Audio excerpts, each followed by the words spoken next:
Dewanganj rail station.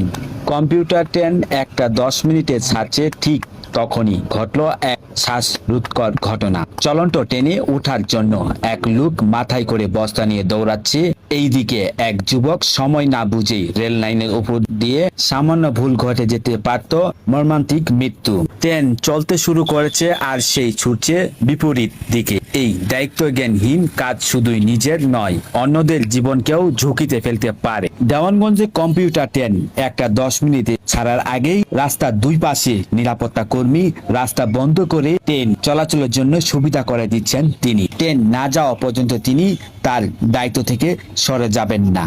এই ধরনের দৌড়ঝাঁপ শুধু বেপরোয়া নয়, আইনগত অপরাধ। রেলওয়ে নিরাপত্তা আইন অনুযায়ী এমন কাজের জন্য শাস্তি বিধান আছে। আরেকটি গুরুত্বপূর্ণ বিষয়, সঠিক সময়ের আগে কম্পিউটার ট্রেনে চলাচল শুরু করা সম্পূর্ণ দায়িত্ব যাত্রীদের। নিয়ম না মানলেই হতে পারে বড় দুর্ঘটনা। নিরাপত্তা সবার আগে, আইন মেনে চলুন, সচেতন হোন, এই মুহূর্তে ভুল জীবন যেন না হারায়।